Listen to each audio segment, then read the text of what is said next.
Welcome to another episode of the All Tens Podcast. I'm your co-host, Josh West. With me, as always, Clay Harris. And today, Clay, we're continuing our series on our proven process that we take all of our clients through. Last time we talked about the 90-minute meeting.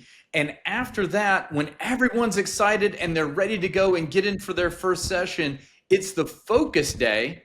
Talk to me about that. Focus Day, yeah, we talked about in the last episode how we hit the ground running. We start implementing tools. And so Focus Day is work. The work starts immediately. And there's 5 things that we do on Focus Day. We first kind of open the day talking about how every company at some point hits the ceiling. You get stuck in one way or another. Maybe it's just you, maybe it's just your department, maybe it's the whole company, but you get stuck. And there's a silver lining there that everybody gets stuck. In fact, you only get stuck if you've done the right things to get there. It means you've been moving, been growing, been heading in the right direction, and then you get stuck. You don't get stuck if you suck all the time, right? It's just the way it works. But everybody gets stuck, and we introduced the 5 leadership abilities. In fact, if our listeners want to scroll back in the All Tens podcast archives, we have a whole series on the 5 leadership abilities and hitting the ceiling that I encourage you to go listen to. But we do that on Focus Day, and after that we start installing some EOS tools. First thing we do is accountability chart. We set our first set of rocks as a team.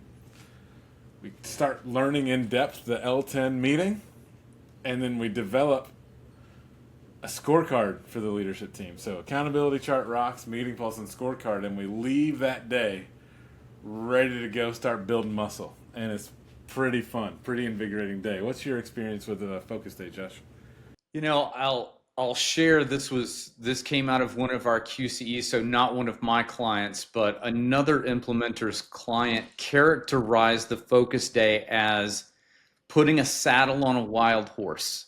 And I thought that was a pretty appropriate way to characterize the day. It's the first full session day that we have, and even creating that accountability chart and really getting the right structure for the organization can be a little surprising, maybe even a little bit jarring, but also everyone always finding a lot of value and clarity with that. And, I think that when we talk about the proven process that we take, before we get out into what we refer to as the full execution mode and the quarterlies, there's these 3 consecutive sessions, full day sessions that we have with clients that sort of serve as phase 1 or the implementation phase. And Clay, as you alluded to, we hit the ground running, and it really is about installing some of those foundational tools on day 1 and really getting the team to leave the room there and start to work with them, because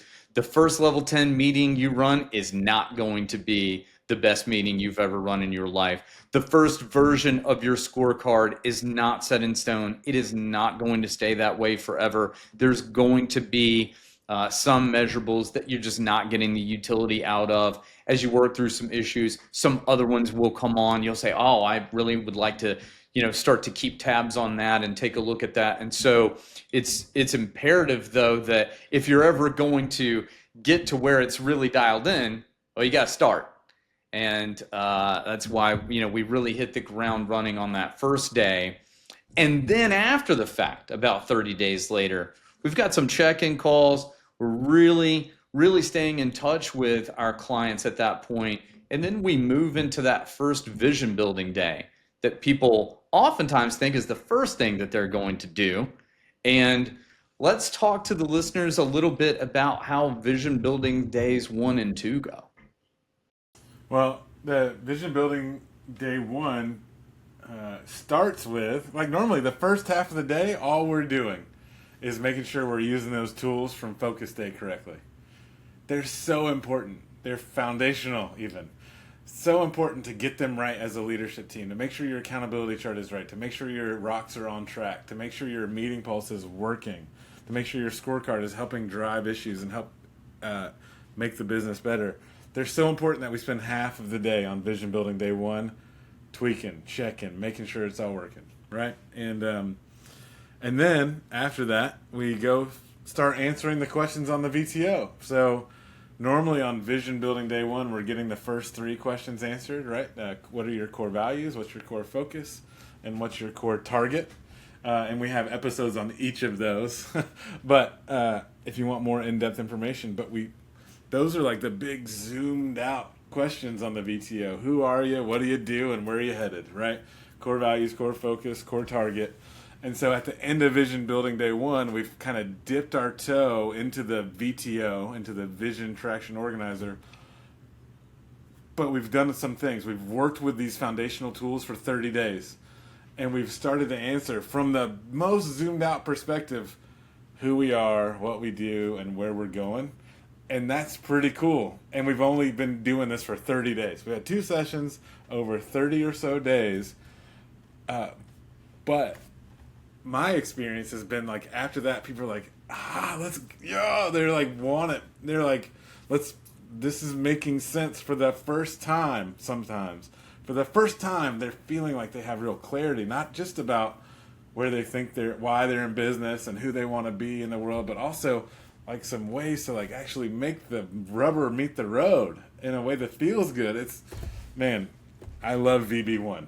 I think you and I have talked about this, Vision Building Day 1. Vision Building Day 1 is super fun day.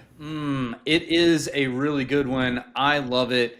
As you alluded to, getting some of the feedback recently, I brought on a new client, so this is really fresh in my mind. And the way that just the organization has grown organically and the types of people that they've brought onto the team, really no organization around that. It's just kind of, catch as catch can. And then as we really started to work through the right structure of the business and introducing the concept of right person, right seat, it has become very clear to them that they've got some right people, right seat issues. But instead of that being bad news for them, my client stated it like this: I can't now unknow what I do know. And so now he's in a situation where we can't ignore these things anymore. Or even if we kind of felt like it and we knew it in our gut before, well, now it's just we've given it a name. And now everyone is speaking that same language, and we've got to do something about it for the greater good of the organization. So you start to see those moments happen with clients at the beginning of the journey, and certainly rewarding. And in this implementation phase, in these first 3 sessions, if the focus day is saddling that wild horse, and it's like it's a wild ride, nobody ever really knows what's going to happen, it's everybody's first day in the room. And then we get to more of that touchy-feely kind of day, and in VB1, which is really good. But it's that second movie in the trilogy. You'll leave that day feeling good, and some things are working, but it still feels incomplete. And then that's when we get to VB2. I'll say that my experience is VB2 is the day that I feel the most pressure as an implementer. Particularly before you go there, okay, tell me what's happening on VB2, and then tell me, kind of weave in why that pressure is building there. So at that point, we're coming in and we're still reviewing all of the tools that we installed during the focus day. We're also checking to make sure all of the work that we did during Vision Building Day 1 still holds true. Okay, are those core values really the core values? Have you written that core value speech? Was there wordsmithing that had to happen with the core focus? Those sorts of things. So there's more review during that day, but then we've still got to answer the last 5 questions of the VTO. And for me, I don't feel as though there's a safety net. And we've got to get through those 5 questions and it's my job to manage the time and manage the room and facilitate such that you walk out of there with that complete VTO and that plan, and really then send them out into the 90-day world, into full execution mode. So that is the day where there's the most to review and there's no safety net on the back end. You've got to facilitate tight and get through it. So I I hear you and agree. And I thought you were going to go a different direction, because here's where I feel pressure on that day. We come into the day, review the tools, review core values, core focus, core target, and then we build a marketing strategy. We build a 3-year picture, a 1-year plan. We set new rocks, and we make sure the issues list is clear, right? Like, not solved, but like we understand what the issues are. Compartmentalization. And so if you follow along on the VTO, like those first 3 questions, the first 5 questions are on the vision part of the VTO, but then the bottom 3, 1-year plan, rocks, and issues list are the traction component. So there's this cool thing that happens at the end of like around lunchtime, where we kind of talk about mastery of the focus day tools, which are no little secret, they're really the foundational tools, right? You just add the VTO in there, but we talk about mastery. You've been practicing. You understand what good looks like. You've been doing this for 60 days. Guess what? These are the things that make the VTO come to life. When you do these well, you have a great VTO. You have an accountability chart that works. You have rocks. You have a great meeting pulse, and you have a great scorecard. That's it. There's no secret. There's nothing else. All these questions that we just answered over the course of 2 days, 2 full days together, the only team that's going to do it is you. There's no one else that's going to ride in on a horse, whatever. I don't know what that story is, but there's no white knight. That's what I was going for. There's no white knight who's going to come in and make this all come true. It's you. You know the tools. You have mastery. You answered the 8 questions. There's nothing to it but to do it. And then what I thought you were going to say in terms of pressure is and then we leave. And we've been seeing our clients every 30 days. And you feel like they're your little, you want to hug them and be nice, and you feel real fuzzy. And then you don't see them for 90 days. And you just send them out into the world and say, good luck. And that is the moment where I'm proud and scared and hoping we did great work, and oh man, I can't wait to hear a check-in, and then, I probably don't talk to them for another few weeks, and it's cool, I guess, with a little bit of perspective, but it's also in the room, I feel a little, I don't know, I'm a big emotion dude. Anyway. I understand. As we get through those sessions, and it's about 60 days, but in between those, I have 2 check-in calls with my clients between each of them, and I space it out. So once we start that process, there's the sessions, but also we're having contact every 10 days, right? And so then I agree with you when you get to that point and it's, okay, we've set the date for the next session. And yeah, there's going to be some check-ins here or there, and we're going to observe a level 10 meeting of theirs and observe that and help them with the facilitation techniques of that meeting. But it really is a moment of, okay, training wheels are off, and if you fall off this bike, it is gonna hurt. You're gonna skin your knees up, and you know that you're just sending them out there anyway. And so it's the other pressure that I do feel as well is, have I done a good enough job with them to help them implement and establish those tools and work out some of those kinks so that they can get through this first quarter. And also, by the way, for our listeners, that first quarter that you have is also not going to be the strongest quarter that you ever have with the tools, right?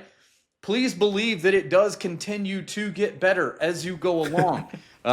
So there are still lessons being learned as we check back in, where I still, at times clients will not be specific enough about their rocks, not writing them completely smart, going to the grocery store hungry and biting off more than we can chew. All of those sorts of things are still happening inside of the business, but we have given them those tools in that framework really to be speaking a common language and keeping those circles connected and really setting themselves up for success. And so a very rewarding process at the very beginning. Challenging times, exciting times. 100%. And one of the things, and we'll wrap up here soon, but one of the things that we pretty commonly do in the last vision building day 2 is when we're setting rocks. It's fairly common that one of the rocks is around how are we going to like kind of migrate some of these tools down through the rest of the organization. And part of that is sharing the VTO, sharing the accountability chart. And so we're planning that as one of the rocks as to what we're going to do next in terms of EOS rollout. And my favorite calls as an EOS implementer that I get from a client are where like there might be a skeptic in the room, right? Like, I'm not sure we should do it, you know, and then they share the VTO or they share the accountability chart. And I know the way the team is going to receive it. They're going to love it. They've been craving a little bit more organization, a little bit more clarity, a little bit more knowing what to expect. But even though I know that, I can't tell them that until they do it. And those calls where someone who's maybe 10% skeptical says like, we shared the accountability chart and it went great. They loved it. They were so thankful. And like literally they're giddy, right? It's like, it's the best. And it's pretty cool. Anyway. I've started to group some of my clients into what I call the should have started sooner club. Right. You know? So they'll get going, and once they start to really get it and the light bulbs really go off, you know, you'll get a comment here or there on, man, I wish we'd started this sooner. I wish I'd known about this. And I had that same experience when I first found EOS. And I was like, well, I could have saved myself a lot of heartache and headache if I'd read Traction 20 years prior. But alas, here we are. Take them home, Clay. Well, Joshy, this is it's fun talking about the implementation of EOS because I feel like that's where we have so much kind of fun in the room, and execution mode is fun in a whole different way. So for our listeners, our previous episode was about the 90-minute meeting, which is the first step of our proven process. This episode was about kind of implementation or phase one, where we kind of get all the tools installed and create a VTO. And then our next episode, so next week, we'll be talking about kind of execution mode when we meet once a quarter and then once a year to kind of really execute with discipline and accountability. And so that's a little three episode stint for you to figure out what our EOS proven process is. But in the meantime, if you have any questions or comments, of course you can message us on LinkedIn or put a comment on the podcast. Please rate it. We're going for 10 out of 10, even though I think most podcast ratings are stars and based out of 5. But this is the All 10s podcast, so if you can, give us a 10. Let's see, anything else? Please share. We'd love for you to share it with your other entrepreneurs. I'm Clay. He's Josh. We're so happy you're listening. We're so happy you're a part of our community. And we'll see you next week on the All 10s podcast. Bye, Josh. Bye, Clay.